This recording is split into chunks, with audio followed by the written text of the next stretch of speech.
Welcome to the Great American Beer Festival 2009 in Denver, Colorado.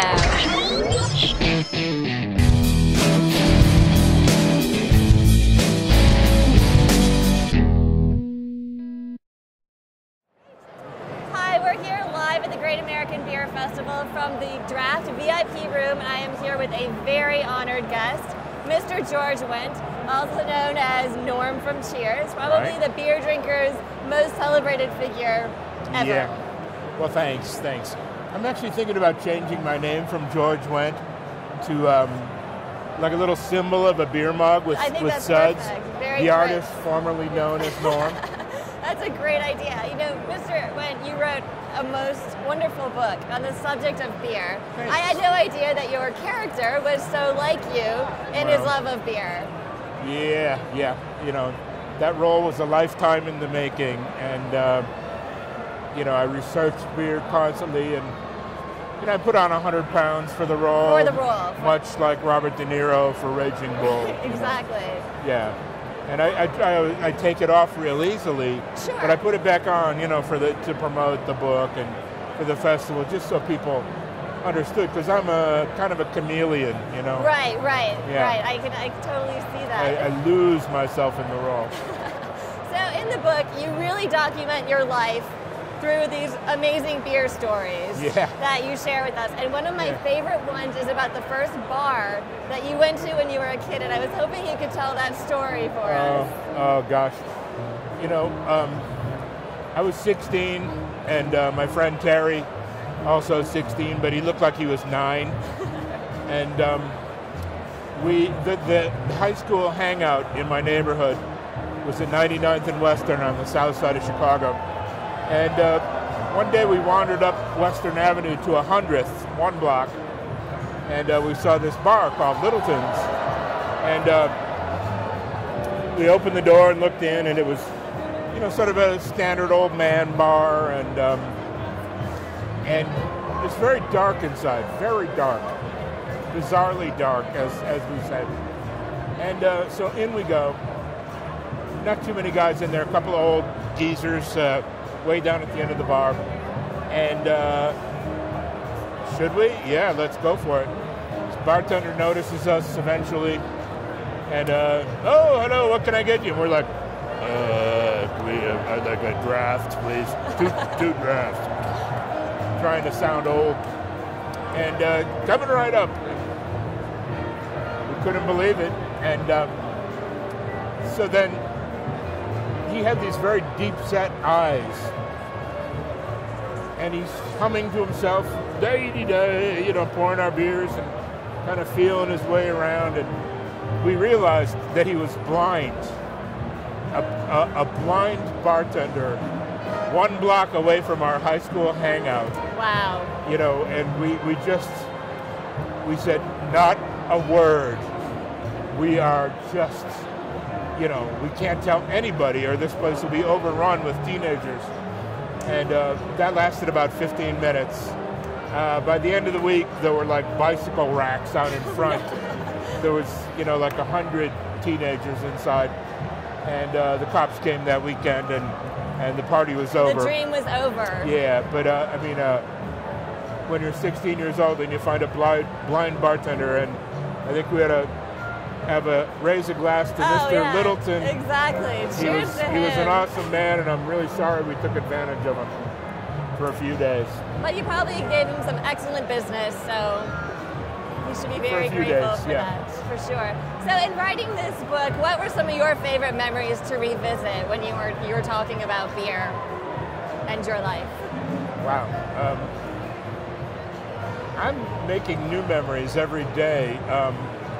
You know, there's probably another book to be written, and actually we left out a lot of memories. Yeah, you know, like we tried to keep it, you know, simple, and but you know, memories. You know, geez, Cheers, of course. I have dreams about Cheers. Really? And what happens in those dreams? Anything? No, I still have them. Oh, right.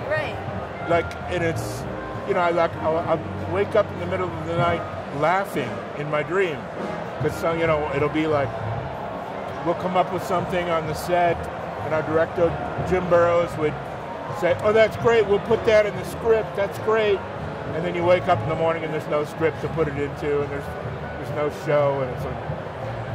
But it was wonderful, 10 years that it was on the air? 11, yeah. 11 years that it was on the air. Yeah. Now, you obviously, on the show, were drinking beer. Yeah. Or so we thought you were drinking beer. Right. What actually were you drinking on the set of Cheers? It was, can I name brand names? Absolutely. It was Kingsbury Brew Near Beer. Okay. I think it was a Cincinnati company.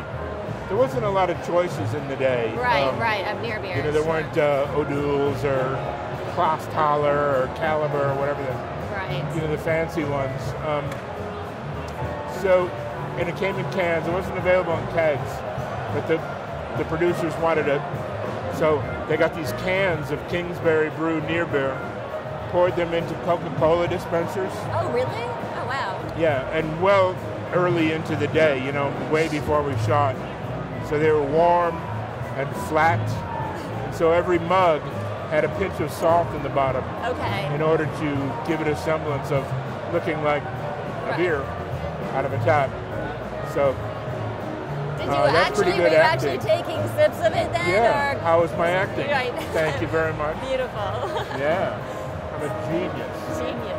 So in writing this book, what is sort of your goal with it? Other than, you know, we have many wonderful conversational stories. We learn a lot about you, but also we learn a lot about beer through it. I'm sorry, the question? Oh, what was your goal when you started out to do it, intersplicing those two things? I just love beer so much. I just had to write something. I had to give something back. Beer's been very, very good to me over the years.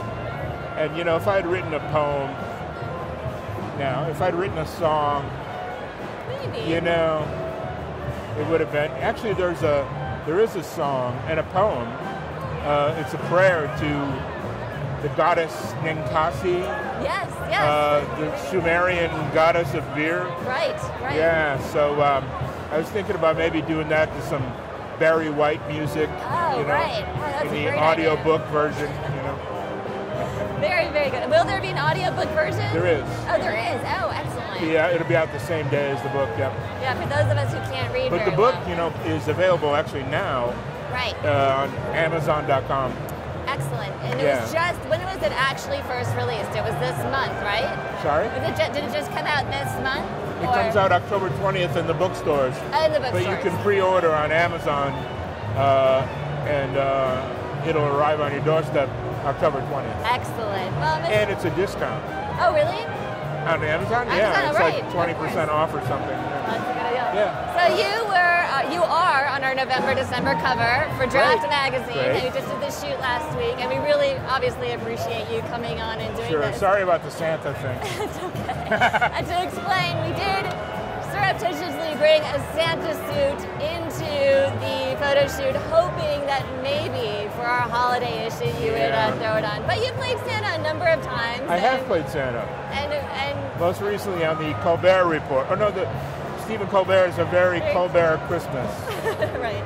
So that's fine. We were just so pleased to meet you. So pleased to have you bring out this wonderful book for our readers especially, and everyone who's into beer at all. You really do learn a lot, and also learn a lot about you. You're a fascinating man. Well, thanks. Thank you so much, George. I really appreciate meeting you. Cheers and cheers, of course. Yeah.